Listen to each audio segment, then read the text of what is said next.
we are now covering the original PlayStation 1 epic Metal Gear Solid, a Hideo Kojima game by Hideo Kojima, starring Hideo Kojima as Hideo Kojima. Alaska, the Bering Sea.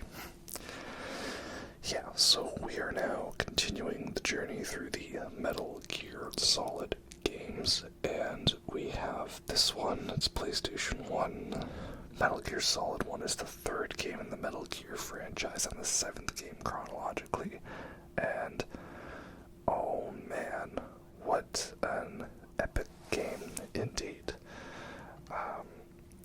Yeah, so I actually had never fully played this one before. I knew the story and I knew like all the bosses. I'd watched some playthroughs and all things like that. But yeah, surprisingly, hadn't actually fully played it all myself. Solid Snake and David Hayter, my man. Oh yeah, in his first epic appearance in the game. Oh yeah. So yeah, we're doing, of course, another bosses video, as we always do with the channel. And it's mainly gonna be just bosses, and a couple of cutscenes, but probably not even the entire amount of cutscenes, because there would just be far too many for us to put into the game. So I don't want to be here all night, and I've already made some long videos before, so we're gonna keep it nice and simple, okay? And even trying to keep it nice and simple, we've still got a nearly 2-hour video on our hands, so yeah, we're just gonna roll with it. So we have the intro, and of course now we have big 3D PlayStation 1 graphics and fully voice-acted lines, and I really loved this game. I was a little worried going into it, to see how maybe dated it could be, because PlayStation 1, and it actually was amazing. I loved it so much, I might actually consider playing through it again. I just really enjoyed it, and I really got into the controls and the style, and it's not a perfect game. I don't like how if you get spotted, you essentially get swarmed by infinitely spawning guards, and you may as well just die. I feel that same way about Metal Gear Solid 2. I feel like it wasn't until Metal Gear Solid 3 I felt that I would do a better job of actually, surviving my mistakes and not having to just reload. But yeah. Also, I left the cutscenes as widescreen because I think that was the default. I don't know if full screen was better or not.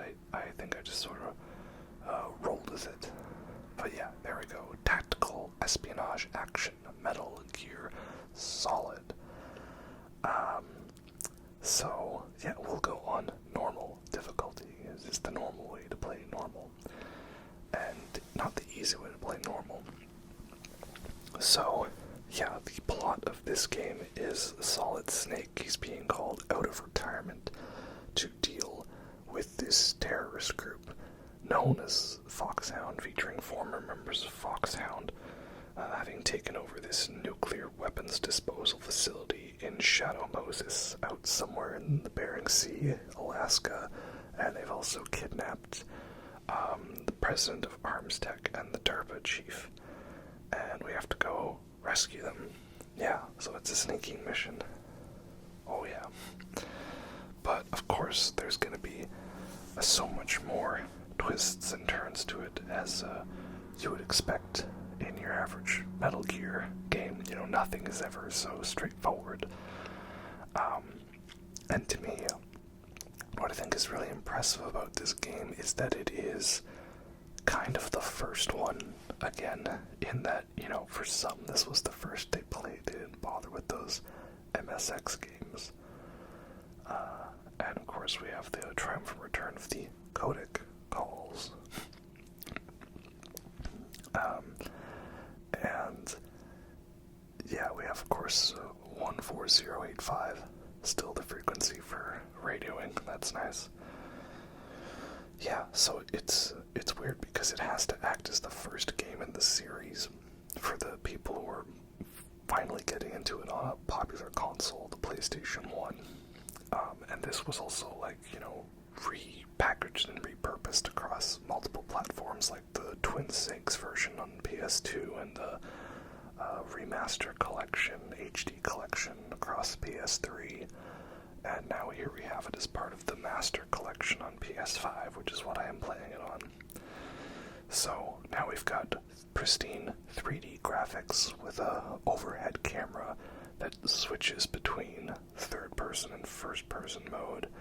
And we have the radar from Metal Gear 2 with the vision cones this time, though, so you can actually see what the guards are seeing. Though the thing I never got the hang of in this game was being able to, like, stealthily take down guards. It seemed every time I went up to grab a guy, I would do the throw him to the ground move, and that would cause an instant alert, and they would instantly know where I am. So if I could avoid combat with enemies, I would. Or I would just try to spam them with a silenced pistol. Right? So kind of a little disappointing in that way. But also I like how, like, guards, like, they'll hear your footsteps in water or across metal grates, or they'll notice your footprints in the ground, and there's a first couple set of areas that really highlight that. And technically that's canon because these guys are like super genome soldiers or something like that, and I don't really know exactly. They're all secretly from Big Boss's DNA. Yeah, there's a lot to this game. So, yeah, I can't show you every little bit because otherwise we'd be here for far too long. But we gotta show the iconic intro, of course, that way. So yeah, this game has to both be a sequel to the first two Metal Gear games, but it's gotta be its own thing. And that's very tricky indeed, but I think they did a very good job of pulling it off. Though the thing I find odd was that people were wondering if, like, Metal Gear and Metal Gear 2 were canon based on events that happened in the other Metal Gear games, and to me it's like, how could you doubt that? I mean, there's clear reference to Grey Fox, Zanzibar, and events that were in Metal Gear 2 specifically, and Metal Gear 2 was already very much a sequel to Metal Gear 1, so I don't get how you could think that they didn't count. Maybe there's a few things that are slight little retcons or things that aren't adding up here and there, but overall, like, yeah, this is very much not the first game. It is another entry in a franchise that can be approached as a first game, which I like it for that way. It's very good.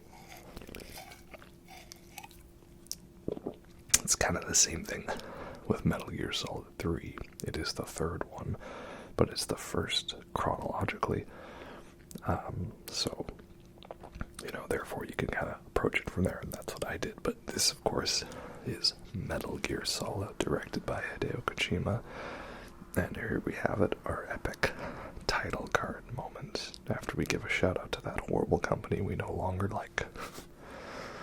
And here it is, title card, Metal Gear Solid.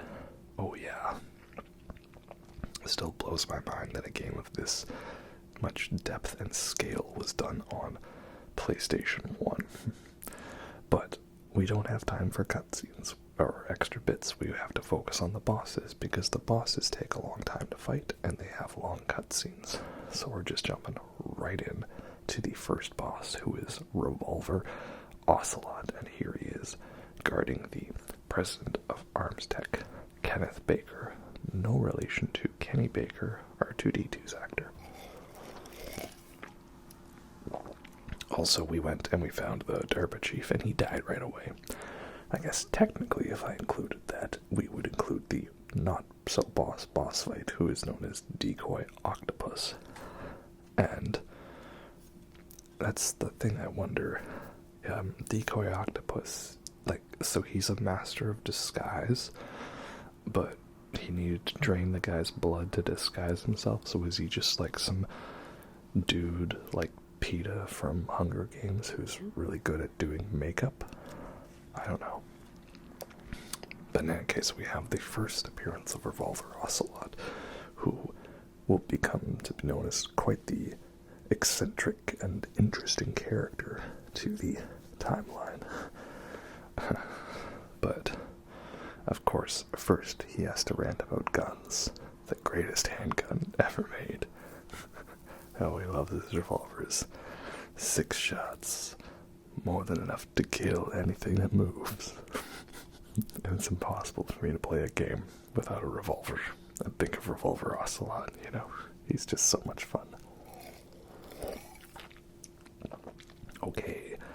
Draw, yeah. So, this boss fight I found was pretty fun. I mean, obviously I love the whole, like, actually having his ammo count on screen. Like, it would be one thing if they made you, like, try to actually count the shots. But it's the fact that they include that, and for me that was a fun detail, because that was also a thing in Metal Gear Solid 3 when you fought him.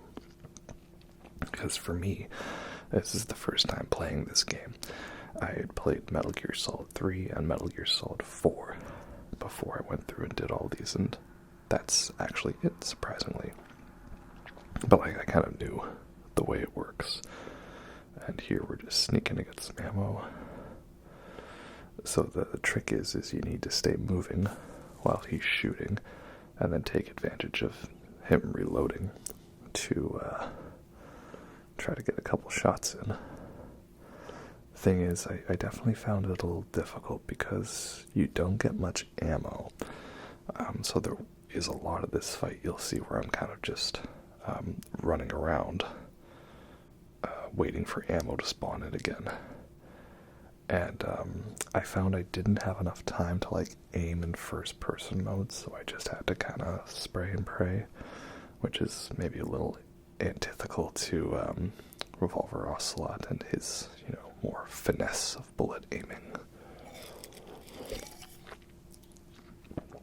The other thing I'm going to cut out is some of the codec calls mid-fight, because I think it's fun that you can call up your squad and they'll give you advice on how to beat them and stuff, and little tips and tricks, but some of the fights are going to be long enough as is. I don't think we need to include all of that.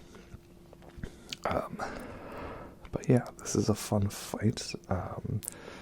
Definitely can be a little tough in that regard, but I do enjoy it.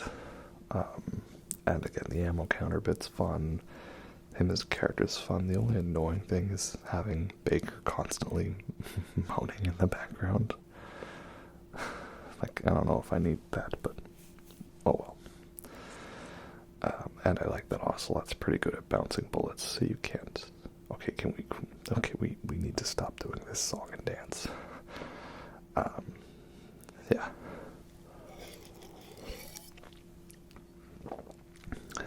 Well, the thing is, I feel a little underprepared that you don't get much ammo, and you'll undoubtedly go through most of it.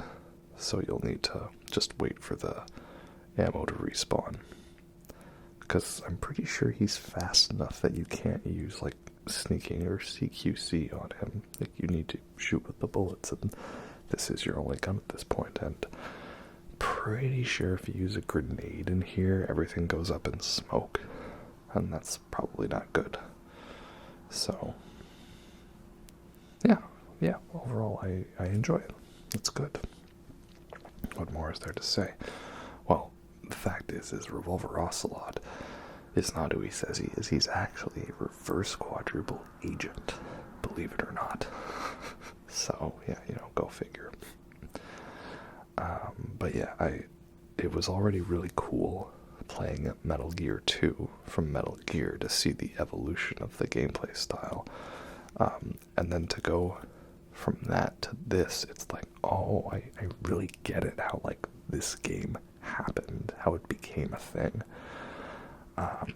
And it was just fun to see that evolution keep going throughout the franchise. You know, it really is a franchise that kept building and evolving. And there we go, that's that. But of course, you're pretty good.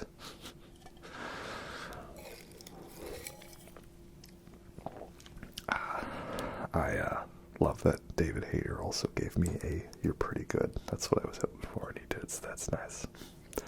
And of course, because he is a robot, he has to cut off Revolver Ocelot's hand, and somehow that was totally fine. And so, yeah, but don't forget the detail of the hand getting cut off. That's something that'll come up later. You see, yeah, now there is just a Cyborg Ninja for some reason. But the Cyborg Ninja is actually Gray Fox, formerly known as Frank Jaeger, who was in love with a figure skater from Czechoslovakia. You see, I'm beginning to understand the bears. Yeah, so that's just more randomness, you know. Again, the entire plot of Metal Gear can be summarized as "you see, it turns out," or "and then what you didn't realize was." But the game does a good job of introducing all of these elements sequentially and then building upon them, so I like that. So next off we have the tank battle with Vulcan Raven and the Gunners. And of course, you know, it wouldn't be a Metal Gear game without getting a call from Deep Throat to warn you, "Wait, Snake, there's a minefield out there." Which I think is funny because, again, it was something from Metal Gear 2.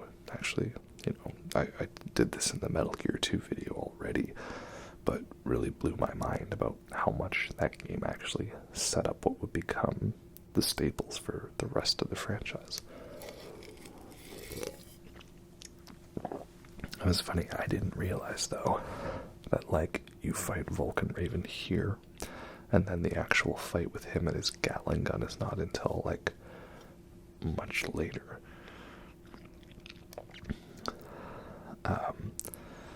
So yeah, the trick to this is chaff. Basically, chaff grenades are your secret best friend, as I've found out throughout the franchise, though not so much in Metal Gear Solid 3. Because they were very important in Metal Gear 1 and Metal Gear 2 and Metal Gear Solid 1 and Metal Gear Solid 2, but not so much I found out in this one. Sorry, in Metal Gear Solid 3. And I guess that was because when I played Metal Gear Solid 3, I realized you didn't really need chaff that much. Can you see me? I was like, can I just run up to you? No, you will see me and you will mess me up. Okay then. Okay, well, let's find a different tactic for that. Can he hit me from back here? Okay, well, he can. That was a waste of a ration. That is okay. I'm just gonna chaff you now. And that's the thing, these chaff grenades actually have a very large range, larger than you'd expect. So, yep, you can't shoot me with missiles, we're going to guns. And this is the one where I kind of knew ahead of time the trick to it, right? And this is something that was also done in the original Metal Gear. You had to throw grenades at a tank, or at least in the case of Metal Gear, it was mines. Of course, I was like, do you have to, get it real close or something? No, just sort of a toss like that. That works too. And yeah, basically you have to wait for two different gunners to pop out, and then grenade them. That's the trick. So that's it. That's the fight. Pretty easy, pretty straightforward, but I'm sure it was perhaps one that the puzzle of figuring it out was the challenge back in the day. And that's kind of how it is with some of these fights. You know, they're part regular boss fights, and they're also part puzzle boss fights, so that is pretty cool. And of course we got more key cards, more goodies. And yeah, somehow that Vulcan Raven guy is able to fit in that tank. And this game does do one of the things, which is kind of like a thing. It's always where it's like the villain actually wanted the hero to survive. And I guess the whole way it works is they were like, well, if Snake survives and he activates Metal Gear Rex, then we're good. But if not, we'll just kill him and take the card off his dead body and activate it ourselves. So I'm guessing that's what it was. I don't know. But in any case, Vulcan Raven, he sort of respects us a bit, so that's nice. But we won't see him until Disc 2. Okay, sure. But yeah, the Deep Throat giving us a call and warning us about a minefield, that is in a lot of the games. It's definitely a thing. I don't think it was really a thing in Metal Gear Solid 3, though, but I guess because it was first, then the rules hadn't been established. Next off, we're going to find ourselves in the Cyborg Ninja fight, or I think he's just called Ninja, but to me, I always knew him as the Cyborg Ninja. And, yeah, definitely a very interesting scenario to walk into. This is, of course, right after the remote-controlled rocket launcher part, you know, with the gas and all that. It's kind of an annoying area. This one thing I find annoying is how the game has your radar jammed at a lot of times, and then there's just cameras there that can spot you, and there's like that one random bit where you've got to run up those stairs, and I really did not like those stairs. The Hind D fight was fun, but the stairs were not. I warned you about them stairs, bro. But yeah, who could this mysterious person be? I don't know. But I guess we'll go find out after, of course. I try to see if I can search any of these bodies or get any goodies. But no. Although some of them aren't dead, that's interesting. Alright, me, get on with it. Let's get on to the next cutscene, shall we?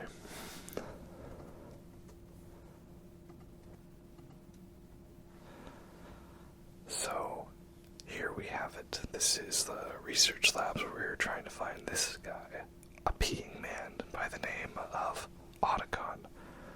And, of course, that is what's going to be referenced in Metal Gear Solid 3 with Sokolov. This is what I'm wondering, Gray Fox. Who's my friend? Is he trying to find Naomi Hunter? Because she's like a girl that he rescued because he killed her parents while fighting somewhere in Zanzibar, I think. Yeah, so I'm not sure exactly. But, there's always gotta be a Cyborg Ninja. Them's the rules. He was a fight I was kind of worried about because I was like, I feel like I don't have much experience in this game. I don't know if I'm ready actually to fight this guy. And I don't know the trick to this, but what's this, guys? It's like one of my Japanese animes. Oh, Otacon. I think it's funny that I never realized his name comes from Otaku Convention Otacon. My wife thought it was like a combination of like Autobots and Decepticons, Autobots, Decepticons, Otacon. Yeah, go figure. But, yeah, this is another fun fight. Because the trick is actually to not use your guns for the most part. But, yeah, again, part of the fun is figuring out the trick to the fight. So I like that. What other story beats did we skip over? Well, we're working with Meryl, who is Colonel Campbell's niece, I believe. She's cool. So I'm like, okay, jam his abilities. Oh, yeah, okay, that seems to work. So we stun him with that, and then do we shoot him with the gun? No, that doesn't seem to work. Okay. Well, what do we do there? And what you figure out eventually is you need to put your guns away so that he puts his weapon away and settles it out with the old fisticuffs, right? Pathetic. The old snake would never depend on such a weapon. Oh, okay, so I try. No. Okay, that worked. Punching worked. But, of course, it's old school controls, you know. Oh, okay. Hand-to-hand combat. Good old CQC. Yeah, I like that. Even if the controls are a little, rudimentary, basic, it's still a fun fight in that regard. So I like that. And yeah, I think the other thing that impressed me about this game was just how well paced it was. Like, to me, this was an all-killer, very little filler kind of game. Like, I remember in Metal Gear Solid 3, there's definitely a lot more, like, gameplay bits between the big moments, which is okay, obviously, you know. I guess it's because I'm as used to Metal Gear Solid 3 being a very good balance. Oh, yep, that's an AoE. Bastard. And then, of course, we had Metal Gear Solid 4, which is like 90% cutscenes, only 10% gameplay. And so I didn't really know where this one was going to fall in terms of the scale of things. I was a little worried it would be perhaps like maybe too much gameplay, right? Which is a weird thing to say, but I do feel that, especially as of late, there are some games that have too much gameplay. Mainly Naughty Dog games, but I've kind of... Oh, that's dead end. This is bad. I'll come back for you, Ration, later. But that's just because I think they're trying to tell stories and then forgetting they need to add gameplay and then overdoing it. You know, or that the game needs to be the longest game possible, right? And it's so weird because, like, these games, right, I kind of, like, sped through in about 10 hours, maybe 8 to 10 hours, over only a couple of days. Oh, okay, he's cloaking now. Alright, do I need to just keep moving and dodge? Find where he is. Right, okay, no, there you are. Where'd you go? Whereas these, like, 8 to 10 hour games have so many cutscenes, story, and gameplay, and I feel like they flow much better. Like, I'm just always invested, and I just want it to keep going. And there's a point in most Metal Gear games where you kind of hit a kind of a point of no return, I find, where you just don't want to... Okay, that's not fair. Oh, did it? Yeah, you just want to keep going, and, don't want to... Oh, there you are. Nope. Alright, well then. Yeah, and, this game definitely had basically all of Disc 2. I just didn't want to stop playing, and, Metal Gear Solid 2, it's when you get to Arsenal Gear. And Metal Gear Solid 3, it's, you know, when you're invading to, destroy the Shagohod. And, yeah, he likes the pain, apparently. He's into that sort of thing. Oh, okay, what are you doing now?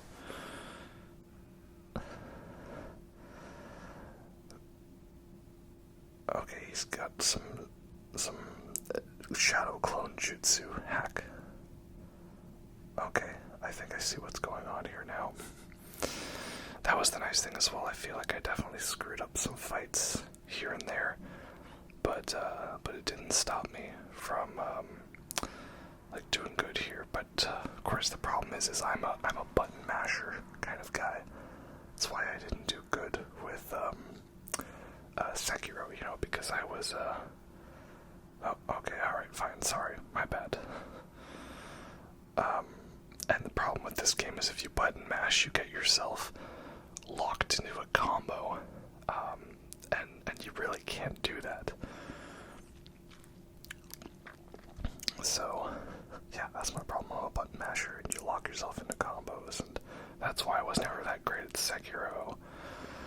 And that's definitely my problem in Elden Ring sometimes, right? Because there's no animation canceling, but I think you've got to trigger him to do the Shadow Clone Jutsu, Senzu and Sekbaiki, whatever you call it, thing, and then catch him off guard. But that's usually the trick with most fights in this is lock them into their combos and then take advantage of them, much like how if you were locked into your combo, you would leave yourself exposed there. And one more. Alright, yeah, we win. And of course, he has a secret AoE. That's not fair. It's not fair at all, that's cheating. I'm like, what do I do? Do I shoot with the bullets? Okay, yeah, now we do it. More, again. That's not fair, your health is 0. What are you, the Sorrow? But yeah, it ain't over till it's over. He's pulling some, what is it, Soul Master from Hollow Knight thing, I guess. But yes, we've defeated him, and he is actually Grey Fox, and I guess it's his consciousness or body is being reprogrammed, but he's like secretly a clone or something, and that's why he doesn't really know who he is. What is he, basically Cold Stone from Gargoyles? Remember Gargoyles? Cold Stone, yeah. But it's okay, because sometimes he's a bro. Or he's trying to understand the script, that's why he's bashing his head. So we're gonna rescue Otacon. He will tell us that he secretly built a new kind of mecha robot called Metal Gear Rex, which is capable of using a railgun to launch a nuclear weapon so it can't be detected by satellites or countered. And that's basically all of these games are. Somebody builds a Metal Gear mecha anime robot machine that can fire nukes, right? We had the TX-55 Metal Gear, then we had Metal Gear D, and then we have Metal Gear Rex. So now we're working with Meryl.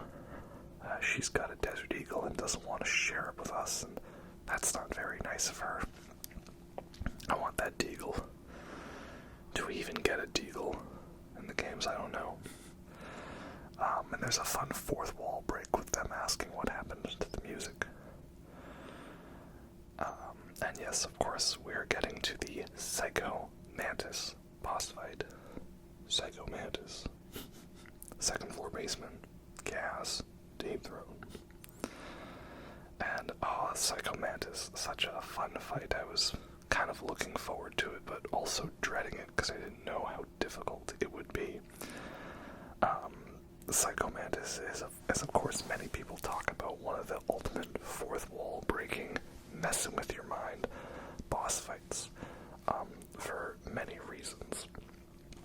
Because of course he reads your memory card, you've got to change controller ports, he telepathically moves your controller with the vibration function, and there's also like a fake TV blackout screen. So yeah, I think that's pretty cool.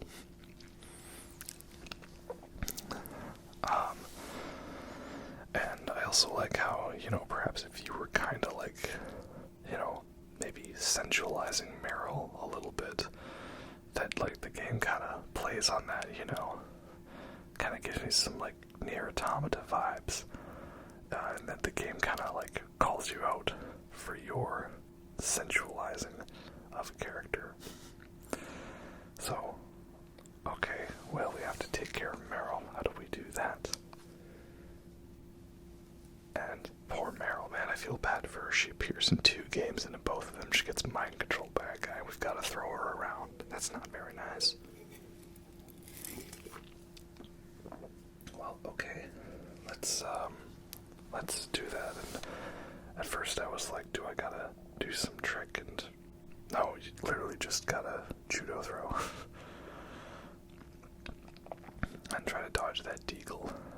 But of course, before I want to explore all the goodies. Alright, let's go. There we go. One more. But I'm also trying not to punch. You know, that's the tricky thing. I always found this was tough, is I throw when I should punch, and I punch when I should throw. Optical camouflage. Of course, the trick to this is the thermal goggles, which we'll be using a lot of in this fight. And of course, Whisby show you the true power of Psycho Mantis. And this is fun as well for me because, again, at the time I hadn't played this boss fight, but I had played the Screaming Mantis. Is it Screaming Mantis? Fight in Metal Gear Solid 4 with Laughing Octopus, Crying Wolf, Screaming Vulture, and Raging Mantis. I don't know. And I love this. He reads your past, and this is, okay, say what you want about the Master Collection. But, oh, I've saved quite often, have I? Yeah, I think he mentions about how I save a lot. Oh, highly skilled, thank you. There's an ability where in the menu you can actually, like, edit your memory card and put in the data from other Konami games, the ones that he would be able to have read in the past. So I put in a couple of games to see what he would to say about me. What games have I previously played? Oh, I like Castlevania. Oh, yes, I do. And I like Silent Hill. I put the original Silent Hill in there. No, I don't like Konami games. I like Kojima games. Let's make sure we get that detail correct. Oh, yes, saved often. Very prudent. But can you imagine if, like, the modern version of this, he was like, hey, I'm going to read your browser history. No.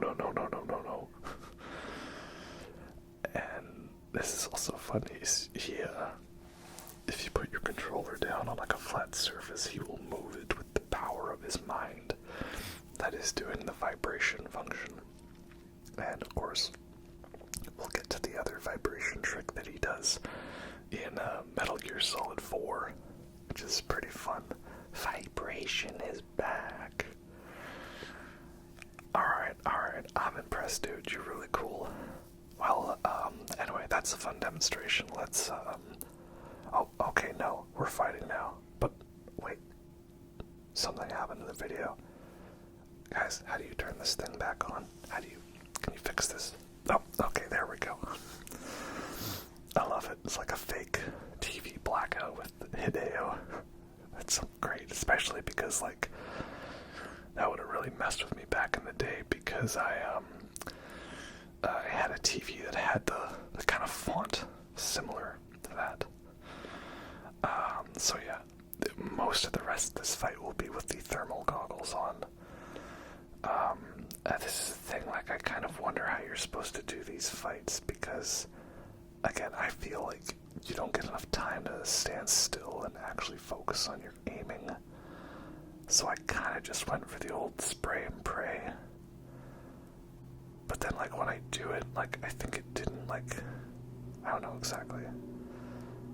And as we can see, he's, like, dodging all my attacks. Like, I can't shoot him. He knows where I'm going to be.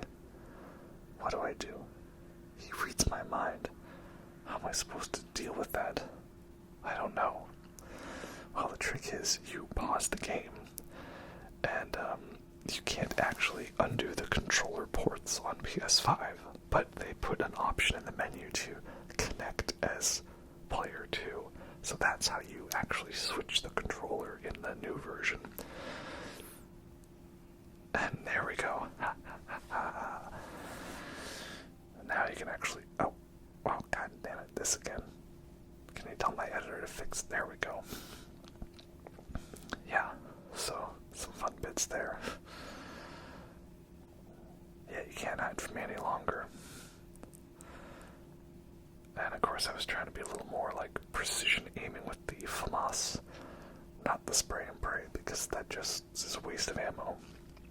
I think the thing that was also sorely lacking from the first two Metal Gear Solid games was a shotgun, because I loved the shotgun in Metal Gear Solid 3, you know, and sorely lacking. You don't get as many guns. Basically, you have a pistol, and you have a rifle, and, like, that's it. I think people have said there's some other trick, like, you can use the stun grenades. You don't really need the thermal goggles as much, and these were some methods and tactics that I didn't really look into that much while doing this fight, so I just kind of rolled with it.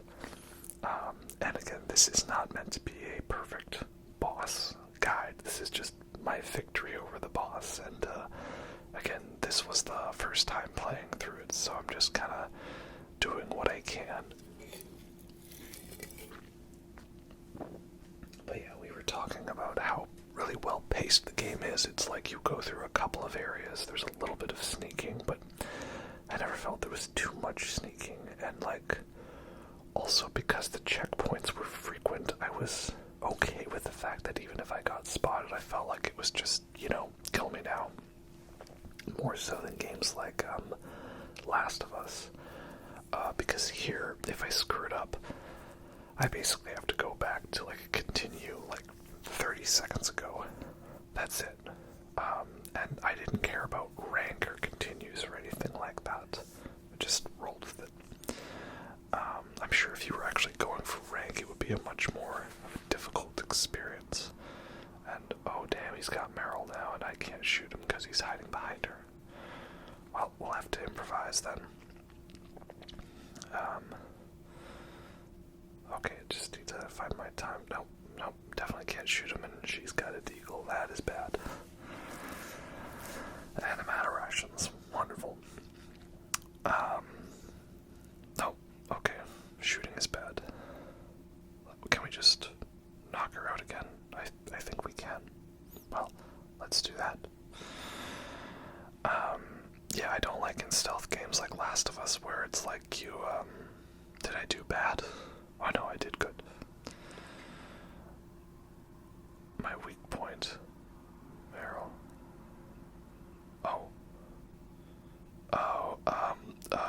What did I do here? Do I just have to, like, grab her? Oh. My ultimate plan of making her stand 5 feet in front of him was fooled by his ability to judo throw somebody. God dang it.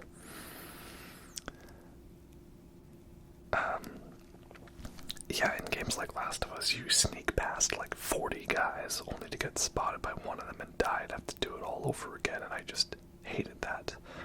That was very frustrating, especially when it felt like I needed to stealth it, because if I didn't, again, I'd just get, like, absolutely wrecked. What do we got over here? Oh, SOCOM bullets. I don't need that. Maybe my ability to save a game is good, but my ability to dodge is not that great. But we're doing this. It's a battle of attrition, and I'm winning it, I swear.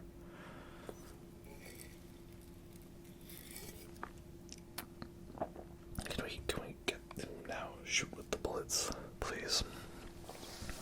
Yeah, so this is a fun fight. Definitely one of my favorite in the game. I love all the fun tricks and gimmicks to it, because it's not just a gimmick fight. Like, you still actually have to do your thing. And I love how they brought it back for Metal Gear Solid 4. That was pretty good.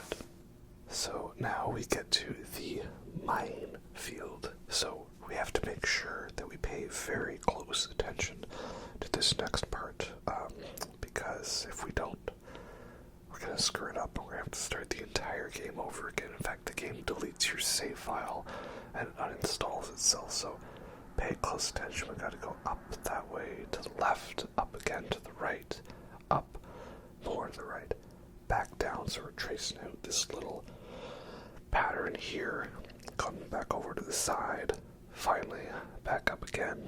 You paying close attention? Okay, pay very close attention, and you're gonna have to help me remember it, okay? What do you think? Pretty good, huh? And Mantis is connected in her minds, so the minds are. Alright, so, are you ready for us? Here's our attempt at it, okay? Let's go. It's something like this. Yeah, there we go. See, I nailed it. I'm honestly confused about that part. I don't know what it's meant to be. But in any case, though, laser sight. Yep. This is Sniper Wolf. And let's just get it out of the way. Yeah, we don't want to fight her because she'll dox us, right? Or create horrible copy-pasted content. Okay, that's it. That's all we have to say. Moving on. It's very unfortunate. I don't know what the name connection there is, but anyway, we're moving on. We're going to talk about good wolves who are snipers. Like Sniper Wolf. This one, she's cool. We like this one. Yeah, it's a very emotional moment. So the Sniper Wolf fight is definitely a little annoying in terms of the gameplay element, but it is a cool fight. But also kind of annoying that you have to backtrack all the way to the basement, second floor basement, to get the sniper rifle. However, I was completely unaware of the fact that the cardboard box actually functions as a fast travel system. I didn't know that. It's like you have the boxes written on where you need to go, and you get into the back of a truck and they take you to that building. That's pretty cool. I played the whole game not knowing that was a thing. Oops. That's why you have multiple different types of boxes. And they brought that cardboard box fast travel system back in Metal Gear Solid 2. But I didn't really make use of it there. I had a feeling it was there because of the conveyor belt. But the thing is, I just didn't know, like, which way you needed to go, like, which one led you where. It was a little more obvious in this one, so I didn't want to bother getting teleported to a whole other area. So, here we have it, the Sniper Wolf fight. So the trick is that when you equip the sniper rifle, you automatically go prone and go into first-person mode. So, and you can't use it around corners, so I feel like you basically just have to, like, just run down and put yourself in the line of sight. And then there's the diazepam, which stops your shaking because the sway on this rifle is, like, ridiculous. It's not a realistic sway, it's just kind of all over the place. Yeah, it seems like she has a unfortunate habit of, breathing one way and going another way, and getting off quick shots here and there, and then it just throws your aim off completely. So, yeah, it's definitely a fight that's made annoying by the mechanics of it, but it was one that I managed to work my way through. And the thing I'm wondering is, like, so I haven't used the diazepam at any point, and I've been, like, scouring every area, and I've used 3 of them, and, oh yeah, you get knocked off, and now I've wasted it. It's very annoying in that way. I don't really like it. Yeah. Now I'm facing the wrong way.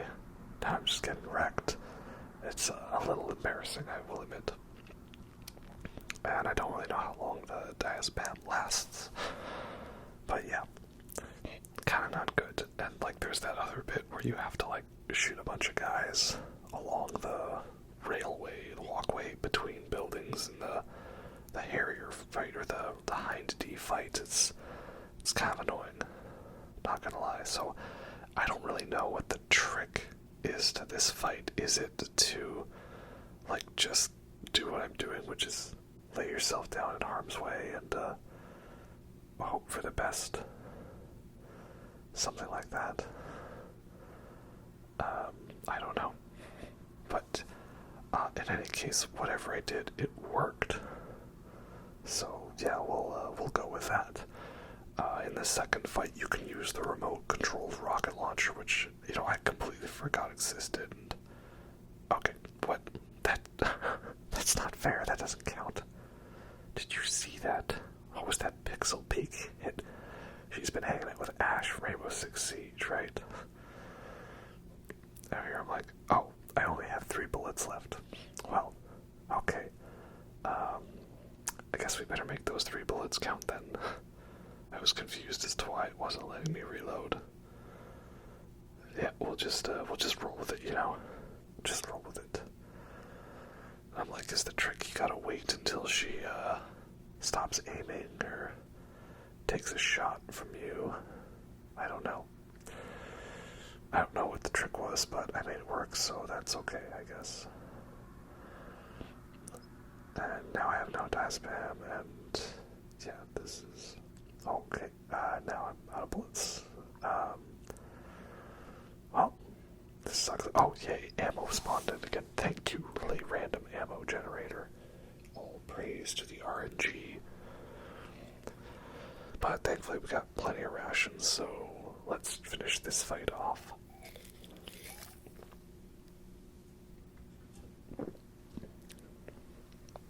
And yeah, I am glad that this was something that they cut out after Metal Gear Solid 2. It's unfortunate that they returned it to that one. Yeah, booyah, bullseye. And that's that. After this sequence, we get captured and tortured. And there's, of course, the infamous torture sequence where you gotta tap the button real fast, but I didn't really have an issue with that. Here I see all this ammo up here. I'm like, was I supposed to actually, like, dodge her fire and get really close? I don't think so, because if you try to do that in the second fight, she just, like, auto-spam attacks you. So, yeah. But yay, refill on goodies. Goodies are always nice. But, of course, I should have confirmed that she was dead, because as we will see, all is not what it appears to be. Because, boom, out of nowhere, I got caught. These guys are the real stealth champions, alright. Yeah, there's the torture sequence, which I didn't bother putting in because it's not a boss fight. And, oh no, she's hot. No, I can't kill her, she's hot. Yeah, the torture scene, I didn't really have that big of trouble with it. I mean, everyone talks about it being, like, legendarily difficult, and you can never tap the button fast enough, and David E. Hayter himself, he even told me that he's never gotten the good ending with Meryl because he can never tap the button fast enough, so he always ends up with Otacon at the end. I'll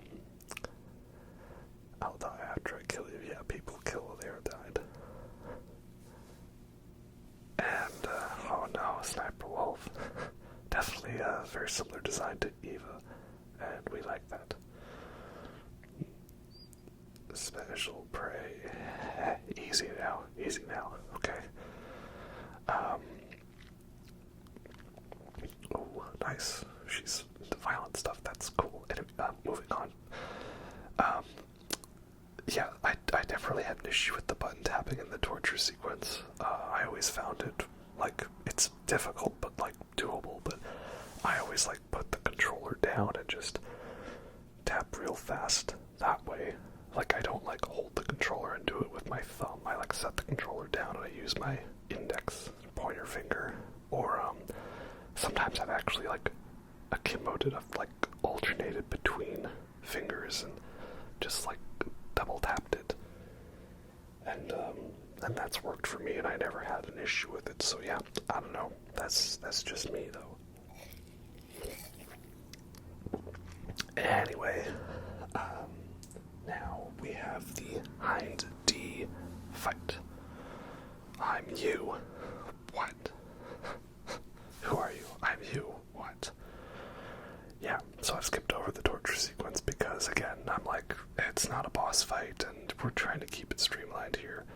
And I skipped over the beginning of the setup for the Hind D fight, because it's just we rappel down a rope, and we shoot some guys, and we run up some stairs. And I know I talked about how I was going to have, like, the long repetitive bit included. I didn't bother because I feel like we've got plenty of content as is already. But yeah, there's a staircase you run up, and it's like you literally have to run up the entire set of stairs, and there's guards everywhere. And I was just like, am I doing something wrong? You know, it was a staircase. It was this game's equivalent to the ladder. Everyone talks about the ladder in Metal Gear Solid 3, but they don't talk about all the other bits and bobs that come up. So, yeah, this fight is fun. I like it. It's definitely epic. You know, you're fighting a helicopter on a roof. That's always nice. The tricky thing for me is I hadn't actually fully worked out how the stinger worked. I thought it was like after you fire it, you've got to like continue to aim at the thing you were targeting so it like stays locked on, and I think that was really hampering like how I was playing it. So yeah, I probably could have performed this fight better had I fully known the mechanics of the way the stinger works. And you know, as you can see, getting absolutely obliterated. See here, I'm like, okay, so I didn't lock on, or I had. There, that counts as a no. So what about that? That is a, yeah. So like there is a lock on to it, but it's not like a super tracer lock on. You know, this ain't no like Call of Duty lock on mechanics. So make of that what you will. It's also funny that if you try to radio Master Miller, he is strangely silent during this fight. I wonder why that might be. I'm not sure. But as you can see, we're getting the hang of it now. So again, I love this fight because it's the evolution of the Hind D fight throughout Metal Gear, because we had the Hind fight in Metal Gear, where it was we stand in the safe spot and we throw grenades at it. And then we had the fight in Metal Gear 2, which was find the find the stinger, basically the same weapon, and then use that and kill it in a couple of hits. And now we've got this one, where it's a big fight on a rooftop. We're dodging bullets and missiles. We're fighting back and, you know, balancing the aiming with the first-person mode. And where are you going? What are you doing? Yeah, whenever he does this big rocket strike, I don't really know how you dodge it. And I'm like, is it here that I dodge it, or what do I do? Oh, okay. Well, whatever it is, that worked. So, yeah, we'll roll with it, I guess. Yeah, so I love how this fight has evolved, and then it evolves even further when we get to Metal Gear Solid 2, because it's no longer a Hind D, it's a Harrier jump jet, which I think is a pretty cool fight. Harrier jump jet's it's a fun vehicle. Like, oh, okay, he's hiding down there, he's gonna pop out. I see what's going on. Has my ammo respawned yet? No. This is bad. This is very bad. Yeah, so again, the evolution's very nice, and yep, he caught me not, serpentining. But that's on me, he caught me slipping. See, no tracking there. And then they didn't really put a fight like that in Metal Gear Solid 3. There are Hind Ds, but you can basically engage them on those anti-aircraft guns in the mountains, but like, despite the fact that they showed that off in like the trailer, I feel it was like sort of a little extra thing, because like you don't really want to have to fight those choppers in Metal Gear Solid 3, best thing would be to just stealth your way through that segment.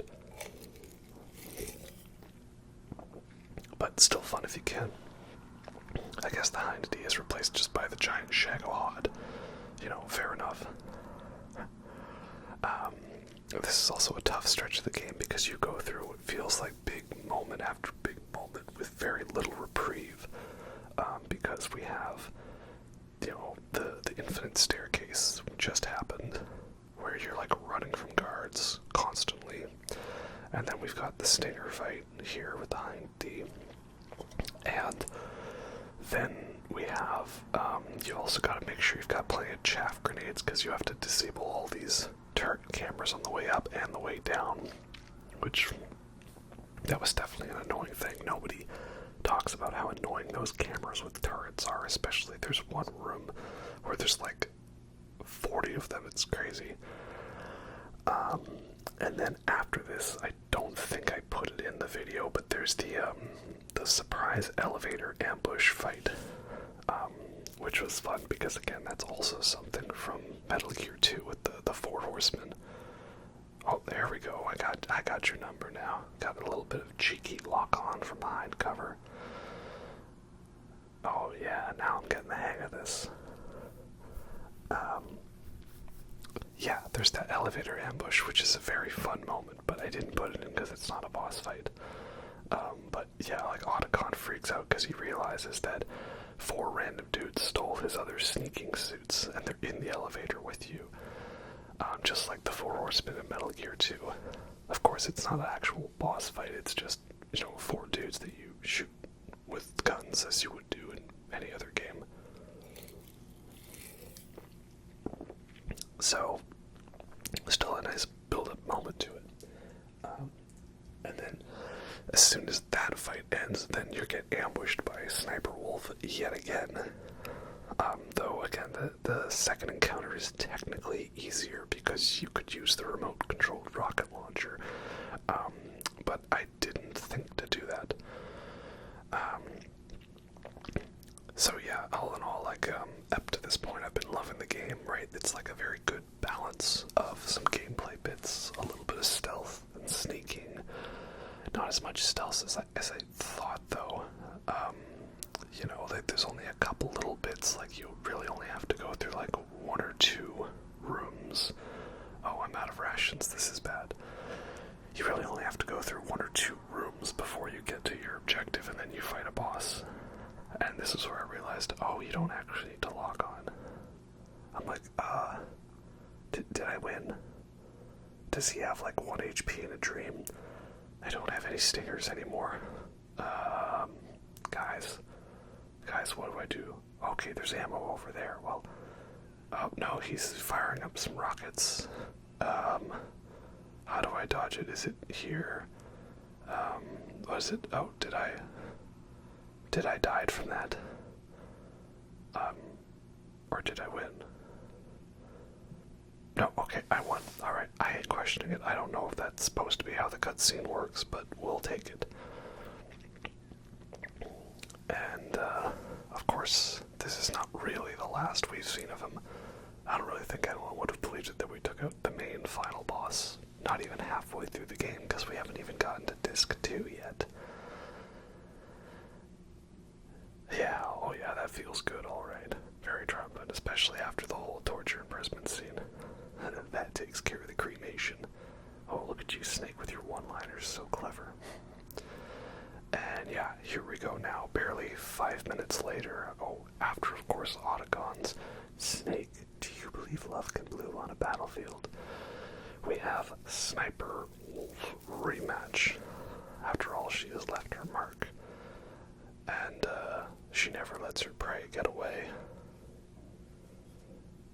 And, this is where I realize, yep, Sniper Wolf again. But unfortunately, Otacon has feelings for her. But the Sniper Wolf does not want to give up her prey because she's too consumed by the battle and the vengeance and the killing. This is did Otacon actually have the hots for her, like, or is it just he was simply like, oh, you know, she's hot, she's waifu, I now love you forever? I don't really know, but regardless, like, yeah, you're pretty good. Yeah.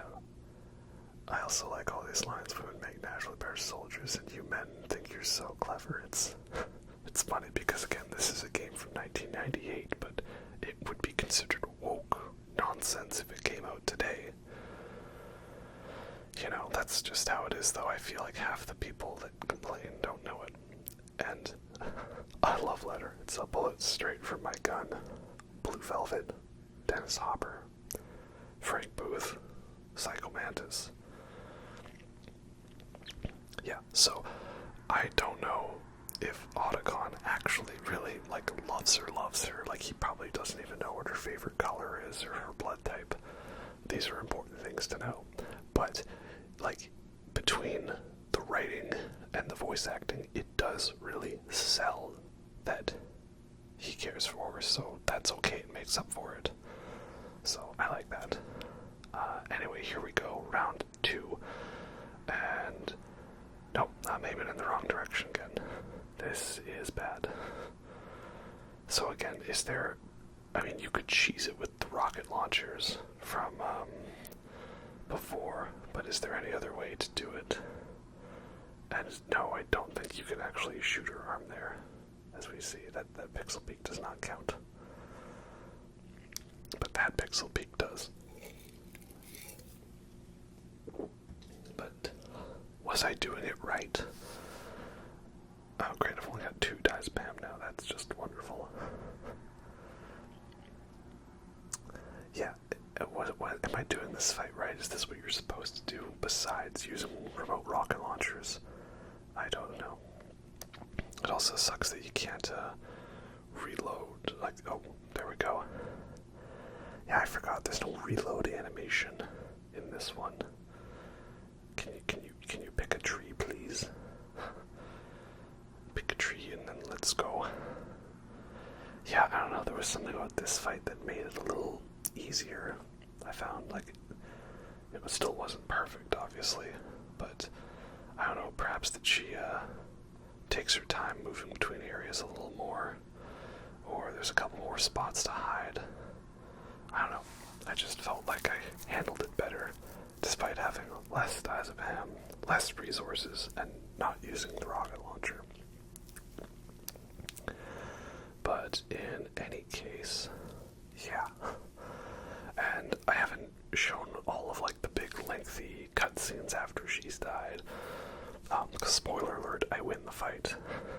Spoiler alert, don't mess with Snake. Snake will mess with you. Oh, and here we go, there's the shaking again. And it always seems like whatever side I'm aiming is, she goes to the other side. It's just, oh, no. But we're doing alright, I think. I just feel like it took less shots as well. Yeah, it's a very sad story. Like, each game has, like, that feels moment. Not really Metal Gear 1, but Metal Gear 2 did with Gustava's death. Which is actually surprisingly emotional for being, like, a 2D, you know, text game with, you know, no, voice acting. This game has Sniper Wolf's death because she does regret her decisions in the end. No, dear, the sniper sways back. This is gonna be clutch, I think. No. There we go. When in doubt, spam. Thankfully it's an auto sniper and not a bolt action. And then, yeah, we have Sniper Wolf's death and Otacon being sad. He just can't catch a break, my man, Otacon. And then we have Emma, his sister in Metal Gear Solid 2, and of course, so many moments in Metal Gear Solid 3. But yeah, that ends Disc 1, and there's Disc 2, which there's a funny little animation they've added of inserting Disc 2, which I think is fun. And of course, we'll get to the Disc 2 moment in Metal Gear Solid 4. I might not include it, so I'll just talk about it now, but I love how they call Shadow Moses in Metal Gear Solid 4.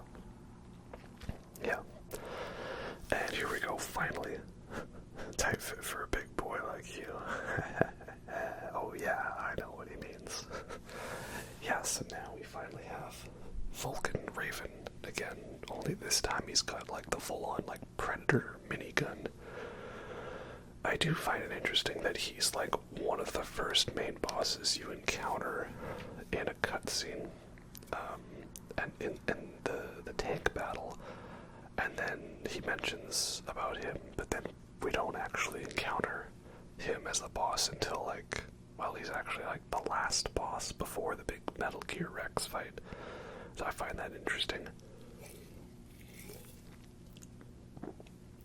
But I guess that's kind of like how they introduced the end, and they have him sitting there in his wheelchair, but then it's the fear that's the next boss you fight. I don't know. And Vulcan Raven, he's pretty cool because, I don't know, I didn't really know much about him as a character before, but he's like actually like pretty knowledgeable and spiritual, and I also think it's funny that, like, you know, Snake, he's got his knowledge of like Alaskan culture because he's lived out there as a dog musher. So does that mean that Snake was best buddies with Balto? Okay, internet, that's a crossover I want to see. I want to see a Balto and Metal Gear Solid crossover, because Balto is awesome. I love Balto. You want to pull each other's ears. But yeah, so I actually liked him more as a character in that way. For some reason, I just assumed, oh, big dude with gun, he must be, brute. But, no, he's actually a smart guy, which is cool. And then this fight is pretty fun in that you cannot attack him head on.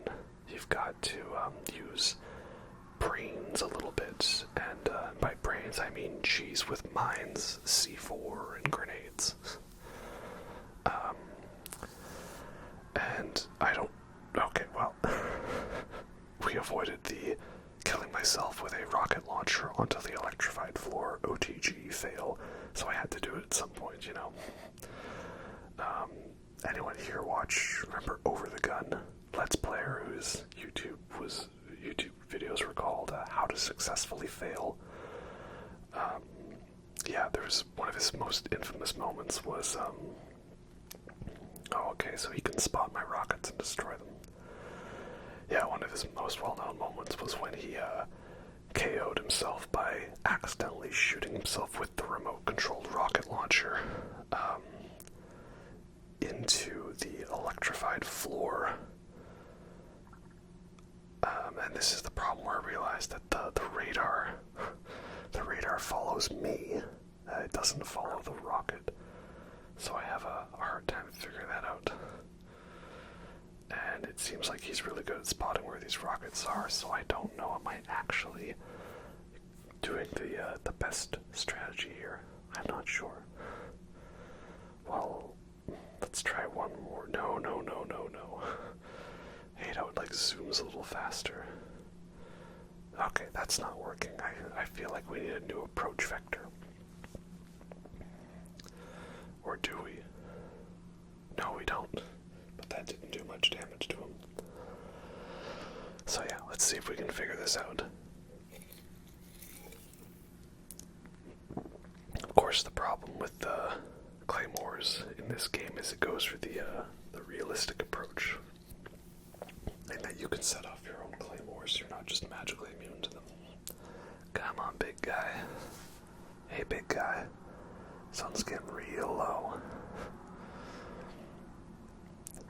Like, okay, I don't know.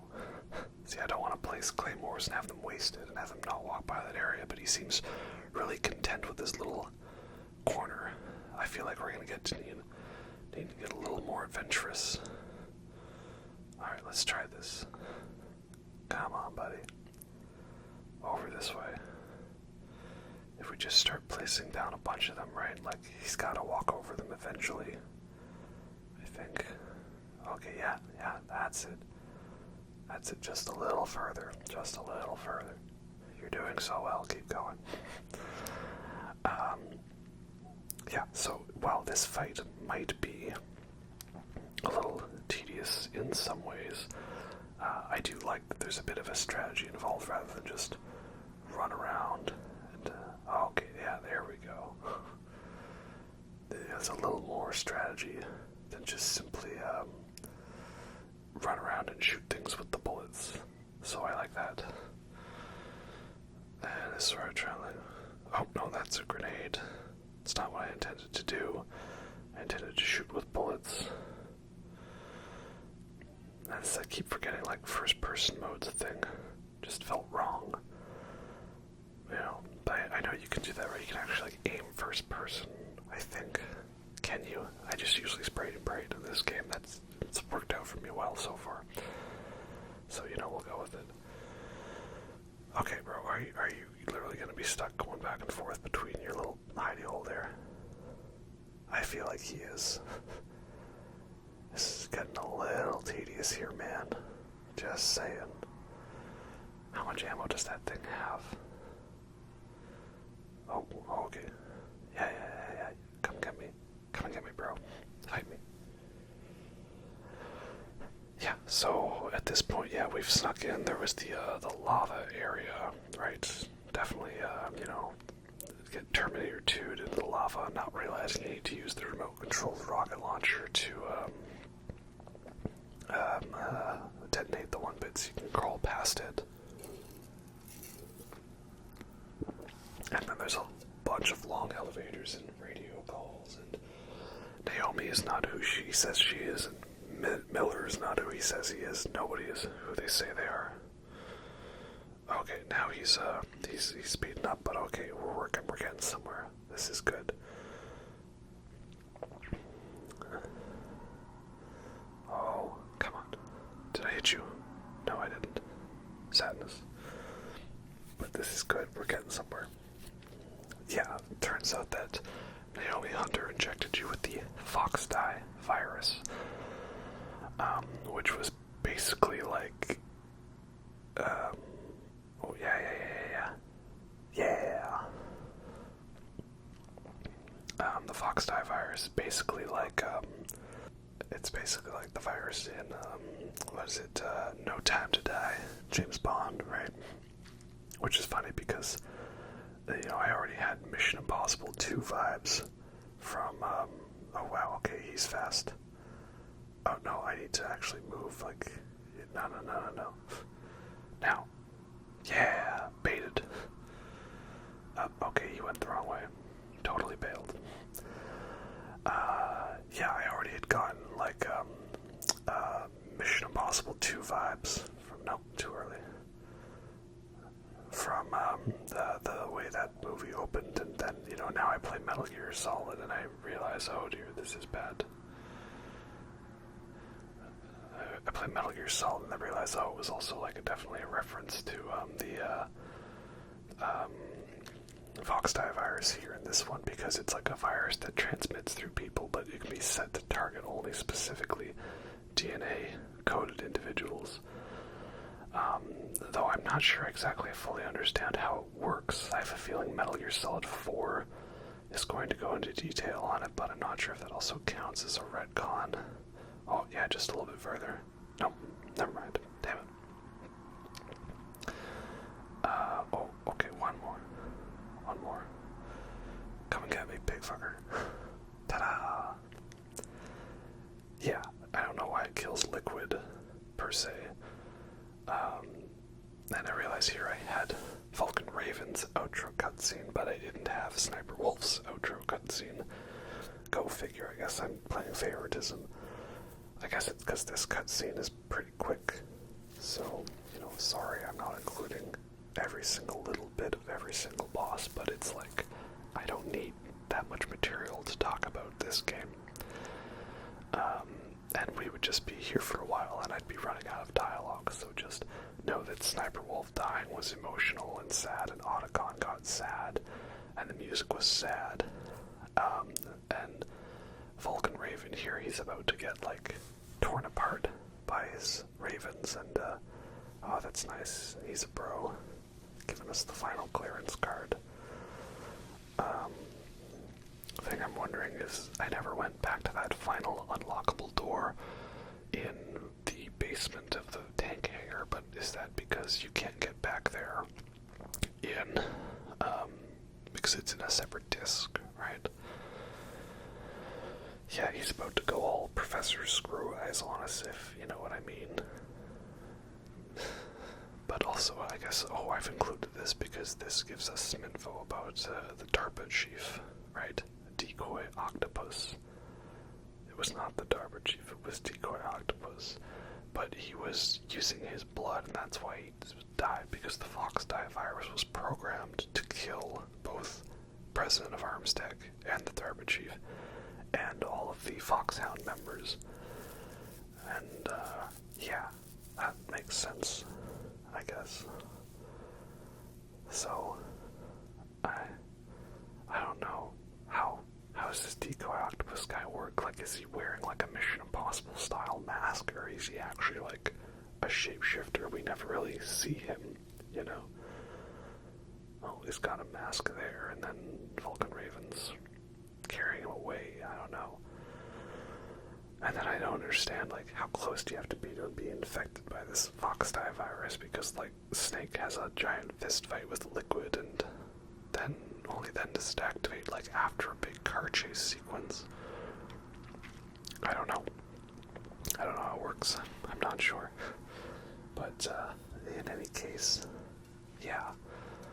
Well, I impersonate him because it was all part of the plan.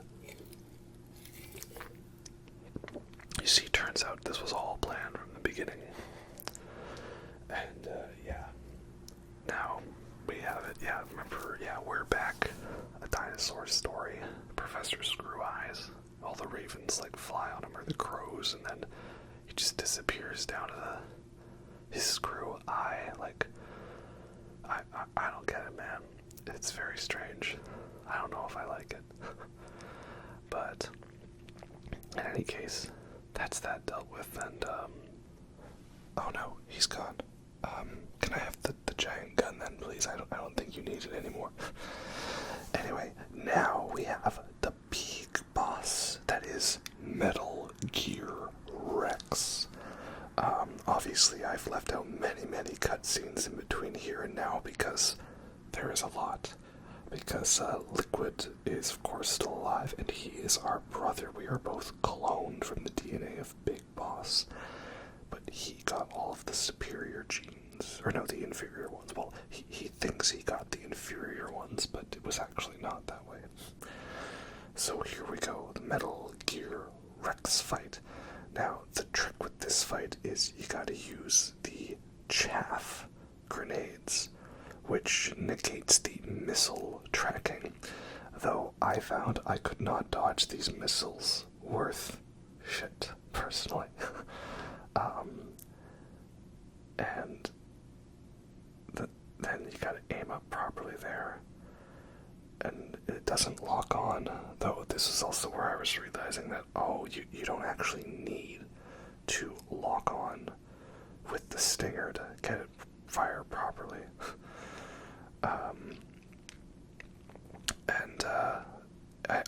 Yeah, this was definitely the most difficult fight for me in the game, because I just found, like, there wasn't a good balance, I found, of, just, you have to be, like, far enough away that he doesn't use the guns or the lasers, but if you're far away, he uses the rockets, and I found that, like, I just could not dodge the rockets whatsoever, so I feel like I sort of fluked my way through this first phase of the fight. And yeah, the chaff is needed so the missiles don't track you as much, but I found like I still kept on getting got by them personally, and like, I don't know, there's like a kind of a sweet spot you need to hang out around in, and I don't think I was having it. And the thing that also makes it tricky is you don't have a like a dodge button, because in like then future games you have like that that action roll you can do, So this is definitely not my first attempt at the fight. Probably like third or fourth. And, you know, I just couldn't be bothered with getting to phase 2 and having to do it all over again. But yeah, that's phase 1, which I found more difficult. Phase 2, I think, is actually easier. And the trick that I found, it was on the interwebs, was to hide underneath Metal Gear Rex, because then he can't see you, and eventually you lose sight, and then you have a clear, easy shot you can take right up to the front. And of course, Grey Fox, the Cyborg Ninja, also known as Deep Throat, is here to help us. Yeah, so basically what is revealed to us in the plot is that, yeah, Liquid and Snake, right, Solid and Liquid, are both the results of the Les Enfants Terribles project, which was to create super soldiers based off of the DNA of legendary hero Big Boss, who is, to our knowledge, dead at this time, and they wanted the remains of Big Boss so they could use him to make more super soldiers. But they were also going to use Metal Gear Rex to launch a nuke from a railgun that therefore could not be detected or intercepted by any defense mechanisms. And yeah, Naomi injected us with the Fox Dye virus to kill all of them. And she's trying to avenge Grey Fox, who saved her, but he is revealing that he saved her because he killed her parents, because the entirety of the plot is, you see, it turns out. But that's okay, it's a fun way to write a plot, because it just keeps you invested to the very end, and you want to keep on seeing what twists and turns are going to happen. So I like that. You know, again, very Nier Automata vibes, in that Nier Automata I felt was like throwing out twists and revelations all the way up to the final few minutes, which I really liked that, yeah. But, of course, Grey Fox is now going to sacrifice himself, kinda, sort of. I mean, he does it to stop Metal Gear Rex. More stinger ammo, that's nice. But we don't actually take the shot, which is unfortunate. The game doesn't let you. You try to do it, and Snake just says, I can't pull the trigger, I can't do it. And he loses an arm, of course, because Empire Strikes Back. But it's funny that we attribute the whole losing the arm, losing the hand to Empire Strikes Back when it actually happens in A New Hope first, you know. And, yeah, Liquid here, he is, you know, gloriously over the top. It's kind of sad we didn't really get much more of him in the games, because he has a little bit to do in, oh, there we go, we destroyed the radar dish. That's good. He has a bit to do in Metal Gear Solid 2, and then it's kind of weird because I can't recall if Metal Gear Solid 4, is he voiced by Ocelot's actor? He's not voiced by Liquid's actor because he's not all like, I am Liquid, you enjoy all the killing. Instead, he is more like, Snake, brother, hey. And yeah, you can lock on, but Snake's just like, no, I can't do it. I don't know, I feel like we should have honored his dying wish. But, oh well. So we just gotta listen to his little death speech here. Yeah, so, it turns out this was all staged so that Snake could activate Metal Gear Rex because he had the keys to do it. Now, would that have been as good of a plan to kill him? I don't know. But, it's, like, I guess the idea was just, well, if he has the cards and he activates it, he does it. And, if not, then I guess we just kill him and take the cards off of his dead body. I think, maybe. I don't know, but then it was also that Liquid wanted to fight him.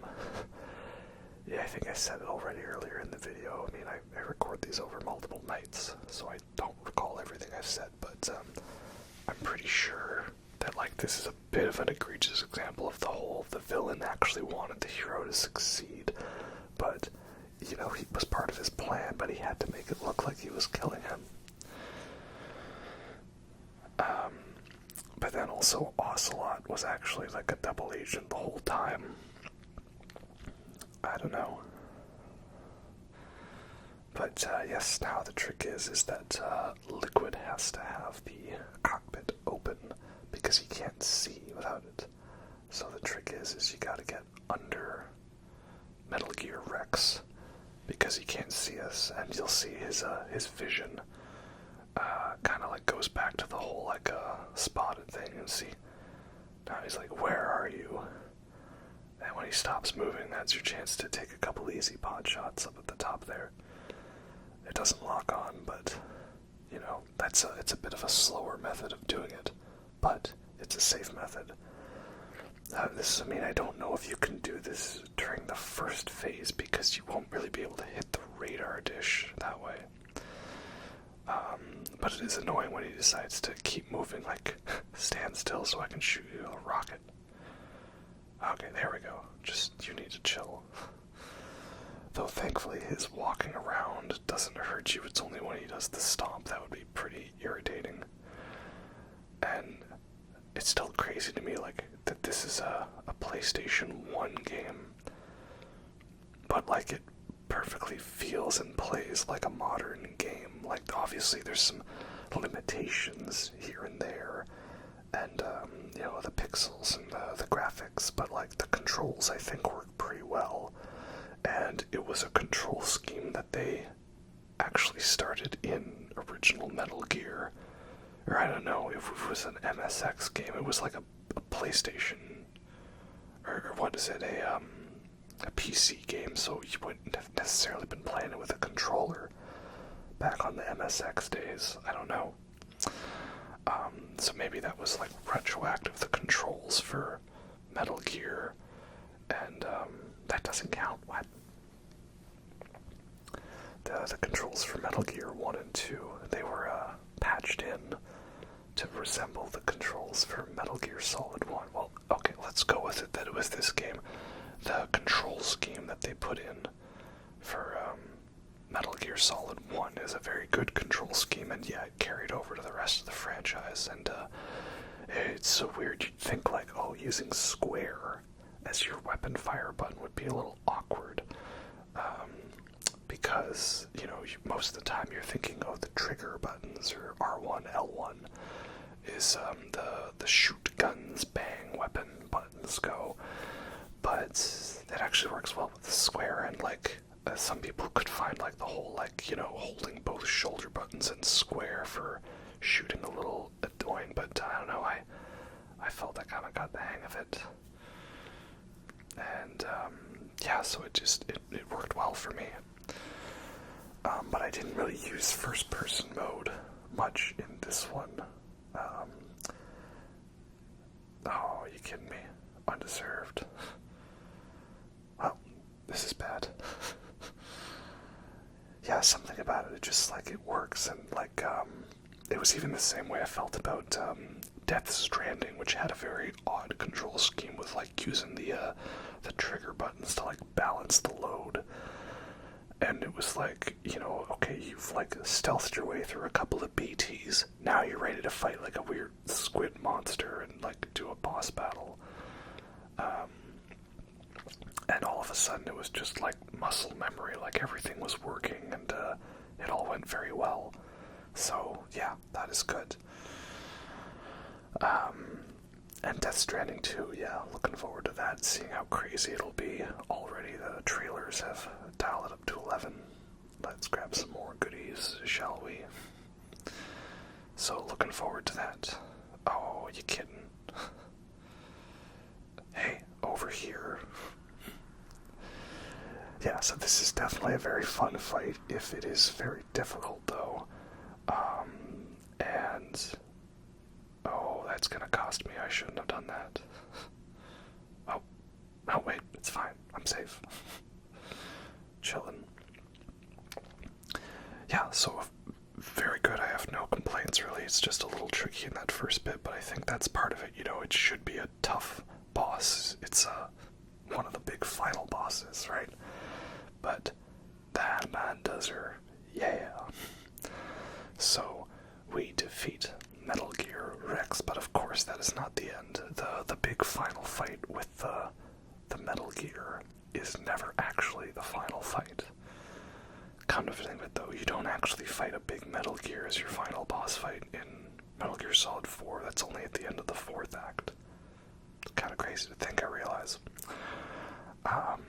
Yeah, so it's never really the end for these games, but that's also how it is just with these styles. You know, there's always more, right? And I love it. Like, I think I did the entirety of what is Disc 2 in a single sitting, because that's how good it was. So now Liquid wants us to fight to prove who is really the superior one. So we're having a good old shirtless fight on top of the ruins of Metal Gear Rex. And, you know, this is definitely a fight that is echoed in Metal Gear Solid. Oh, okay, no, that's not what we're doing. Let's get ourselves back up there. Yeah, definitely a fight that's echoed in Metal Gear Solid 4. And it's fun, but it's a little annoying that Liquid gets access to so many more moves than you. But I guess that's how it is. I just found it was best to, like, run around and spam attack and try to, like, trick his AI, because, like, he has a bit where he sort of sits still, but he gets more moves as the fight goes on, and he has that charge move that I can just never seem to dodge. And why does he get a dodge roll? That's not fair. So, it's not looking good for me here. I definitely feel this is like a sort of attrition fight, because you do so little damage to him and he does so much damage to you. But yeah, the trick, as we see, I find, is like he has like a little bit of running he does. And once he gets to that bit, that's when he gets back up. And yeah, with that you can sort of trick him into there. But I don't think you can actually knock him off the ledge. That'd be really cool if you could.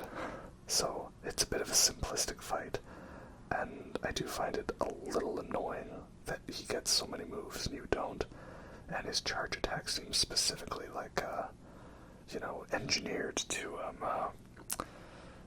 always home in on me, but still a fun way to do the fight. Snake, Roberto, Psycho Mantis. Wait, who was that? So, that's it. We've defeated Liquid, and he's totally gone for realsies this time. And now we have to rescue Meryl and get the hell out of Dodge. Because Meryl's alive, because I survived the torture segment. If you fail it, then she dies because you, like, give in to the torture.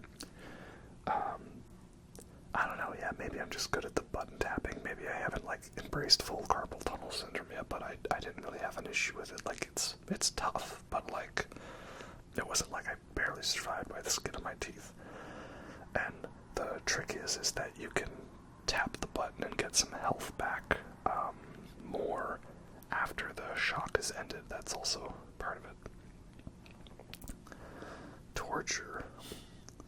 Psycho Mantis. Questions. A diversion.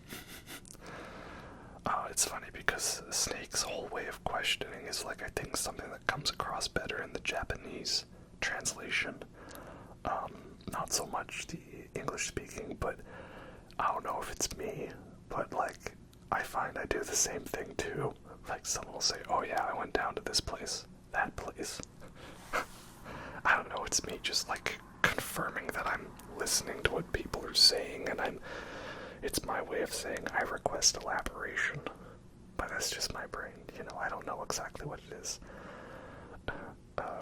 Did I mention I like Bionicles, and gargoyles, and Lego, and Animorphs, and trains, and planes, and King Gizzard and the Lizard Wizard. But I don't like Five Nights at Freddy's. Anyway, meanwhile, thousands of miles away, it's the final bit where we have 10 minutes to escape. Of course, a big classic, you know, get out of Dodge before the place blows up. And, alright, Meryl, let's go. Oh, god damn it, Meryl. I snuck through the whole game only for you to ruin this for me. So, this is the part I don't get really what you're supposed to do. Like, these guys charge you, and, you're just supposed to, am I just supposed to run around? Yeah, I really don't like this segment, because you're supposed to shoot the barrels, but, like, the aiming is really off. And you only have 2 rations, so you only get 2 heals. And, yep, I gotta use one of them there. And the first person aiming just really does not work for this, so this is a fun concept, but I think it could have been made a little better, or, you know, this is the one part that I think doesn't hold up. Especially because the aiming, I feel just... There, done. The aiming feels just a bit off, especially when Liquid shows up and get him, because it's like I'm aiming right at him and it doesn't count. It's like he's engineered to, like, deal with you. And then, yeah, every time you get shot, like, your aim is completely thrown off. It's almost as much of a hard reset of your aiming as it is, like, getting knocked off the course in Mario Kart, you know? It's just like, alright, let me wait for me to reset. So I found the best thing was for those bits to already be aiming sideways, so when the car swings around, it's not over yet. Oh, I get you. Yeah, so I found the best thing for aiming was to aim in first person. But, like, also, you're supposed to, like, shoot him as he comes up for a shot. But, like, also you can be, like, aiming right at him, because there's no, like, up or down. It's just all a left or right sort of thing. And so I don't really understand how you can be, like, not aiming at him if I'm aiming right on him. Like, there will be some pretty egregious examples, like, where it just seems like he was... see what I mean? Like, I don't know, it's like you've got to have your bullets on him for half a second before it, like, registers. I died a couple of times to this, and I found it very annoying, especially because you only get 2 heals throughout the whole thing. Your aim gets knocked off, and, how does that not count? Alright, this is the final heal. So, I don't know, it's a fun concept, but, just a little annoying in its execution that way, but, oh well. Still a nice way to end the game, though. The thing I don't get is that we're gonna see that the fox dye virus kills Liquid up ahead.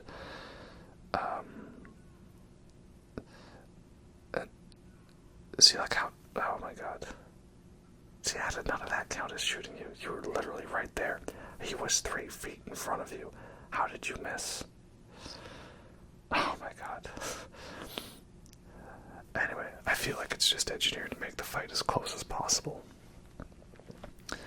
But yeah, like, I was standing there punching up Liquid and that didn't kill him with the fox dye virus. I don't know, it's a little, unsure how it works, but I have a feeling that Metal Gear Solid 4 is gonna try to, like, retcon it, or, say, well, actually what was really happening the whole time was, because I know there's something to do with, like, Liquid's arm, and that is, like, Ocelot, he grafted Liquid's arm onto him, but now he gets possessed by the spirit of Liquid Snake, so he's voiced by Liquid Snake's voice actor. But then it turns out that he was never actually possessed by Liquid Snake. He merely used hypnotherapy to make himself think he was possessed by Liquid Snake, because he was actually Boss's best buddy all along. And we go into detail in that in Metal Gear Solid 5, I think. I'm not sure exactly. So we'll see. I'm just gonna roll with it and not criticize it too much, because, you know, Metal Gear Solid 4 was definitely very, like, trying to tie up as many loose ends. Like it was somebody with too much time on their hands left in the Twist to Die factory. Fox Die. That's pretty clever. I like that. That was fun. But yes, we did it. Hooray! We beat the bad guys, we destroyed the facility, destroyed Metal Gear Rex, we got the girl in the end. But I don't know if we want to, because isn't she, like, kind of young in this?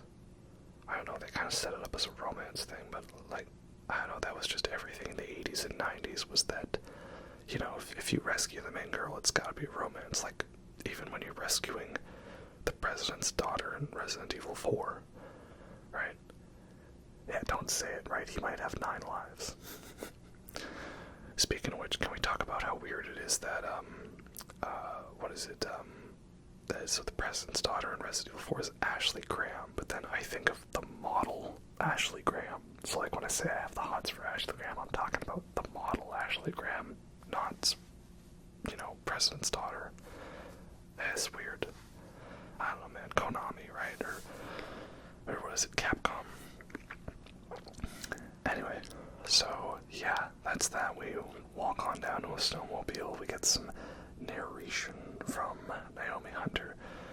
Question I have, though, she's voiced by Jennifer Hale in both versions. Why is she English in this one? Why is she not in the...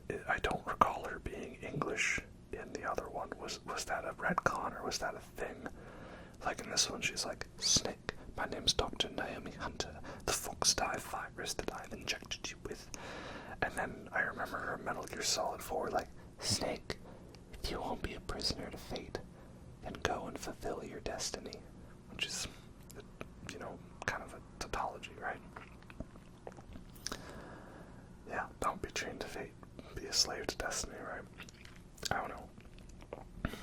Yeah, and she never really gives him a clear answer about the fox die virus. And it doesn't really come into play much in Metal Gear Solid 2, if I recall correctly. But that's, I guess, the ending of Metal Gear Solid is to don't dwell on it, right? Choose life. Choose life. Choose a job. Choose a family. Choose a television. So that's good. That's a nice message, and that's why they didn't focus on it in Metal Gear Solid 2. But yeah, that's great.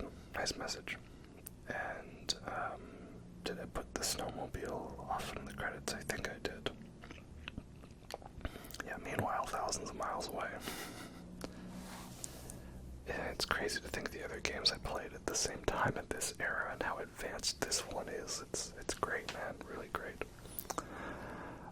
Yeah, overall, I really loved this game. It was very fun to finally play it in full and experience it, and I think it's very well done.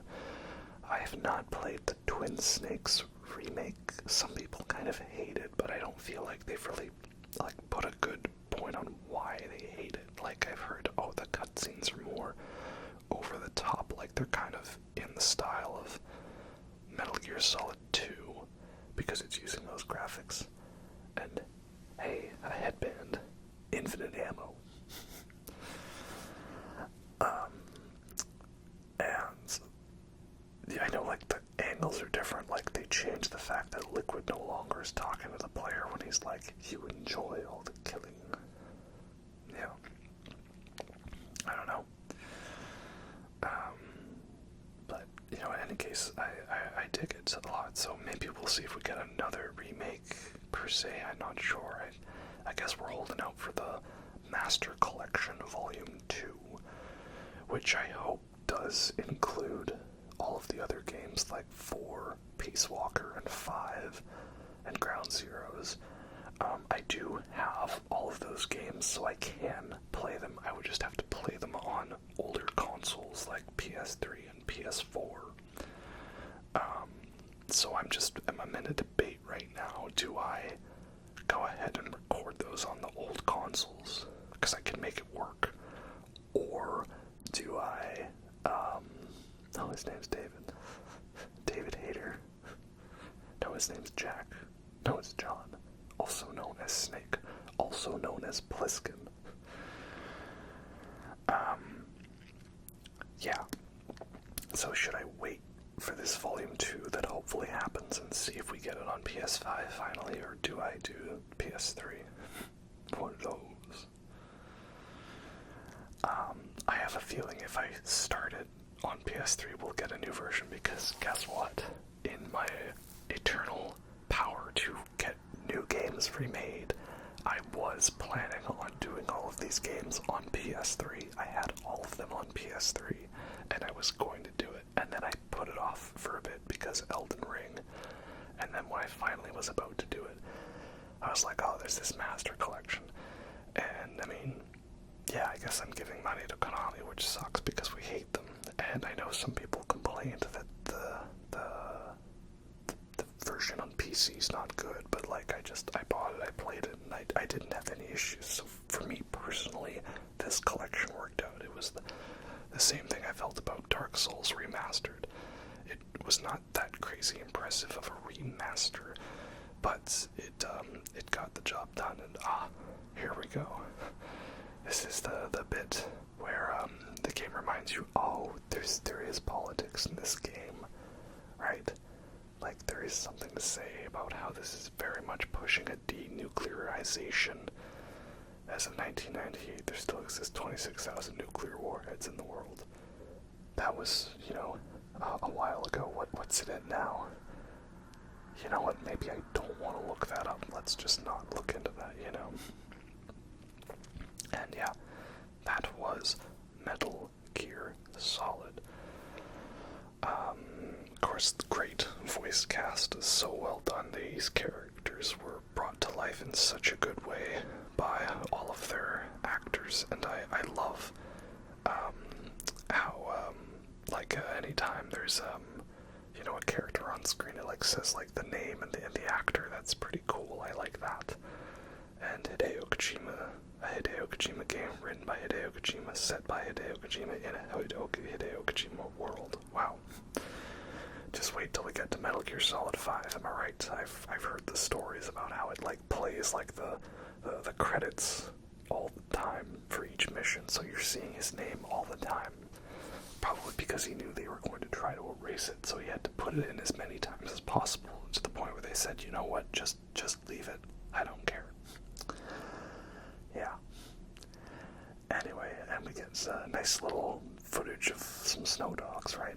Again, I want the Solid Snake Balto crossover. And just a re-echoing of Naomi's words. Just in case you didn't get it. But it would not be a Metal Gear Solid game without a post-credit scene. And typically the post-credit scenes involve phone calls. And who does the phone call involve? Well, Ocelot, because, last we saw him, he was in the control booth, and he was clutching his hand, and then he just sort of disappeared. Yeah, what happened to him? He was the only one we never did. Oh, he stole the data from the DARPA chief. Nobody knows who Ocelot is. Man, if you thought Loki in Avengers changed sides too much, he's got nothing on Ocelot. And, Liquid was actually the superior one, but he thought he was the inferior. It's giving me very much, Mass Effect Shepard clone vibes. Yeah. And the DARPA chief was the only one who knew. That's why Ocelot accidentally killed him during the interrogation. Oh, the third one, Solidus. There's a third one, Solidus Snake. Why, who could that be? I don't know. I understand. Oh, anyway, we're getting down to the end, so we'll start wrapping this up. Mr. President, what? What a twist. Anyway, hope you'll enjoy that. Thanks for watching, and I'll catch you next time, and we end off with my rank, Iguana. Yeah.